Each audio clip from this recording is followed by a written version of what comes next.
In another video, we looked at how the spelling of noun endings depends on whether the stem of the noun is hard or soft. The endings of adjectives also change, so we'll consider hard and soft stems here too to make sure we spell the endings right. Let's start with novый.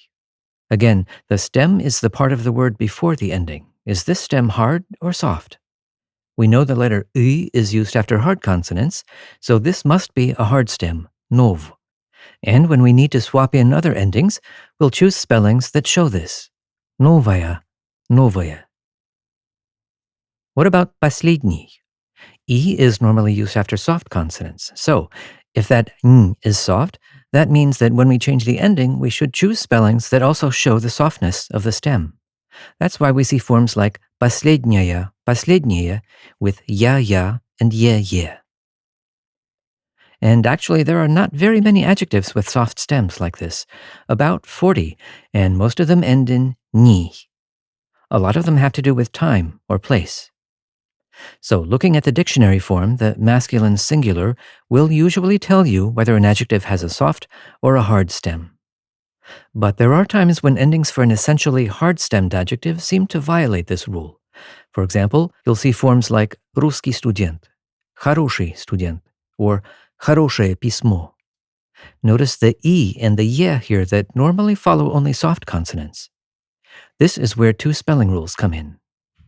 We're using e instead of y because of the 7-letter spelling rule.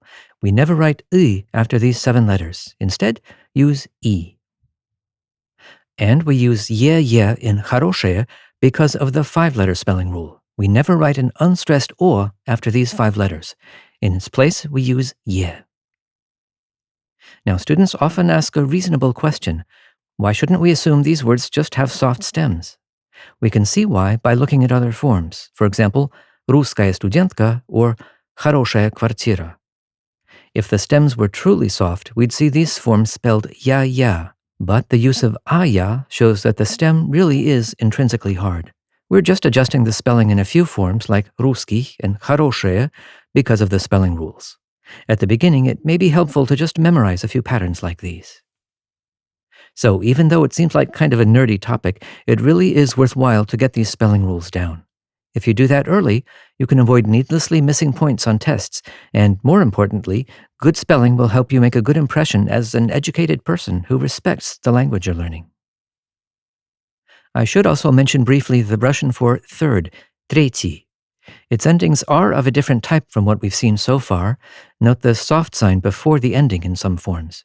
In beginning Russian, третий is probably the only word of this type that you'll need. And one last note.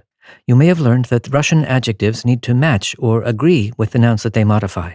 So we use a masculine adjective ending with a masculine noun, a feminine adjective ending with a feminine noun, and a neuter with a neuter noun. But this agreement of adjectives and nouns has nothing to do with the hardness or softness of the stems. So we can have a soft stem like Baslidni with the hard stem noun dom, and you can hear a hard stem adjective like Novaya with a soft stem noun like kuchnia. Summing up, most Russian adjectives have stems that end in a hard consonant. But there are about 40 adjectives with a soft stem ending in ni. Be sure that you understand the effects of the 7-letter and 5-letter spelling rules on forms like русский and хорошее.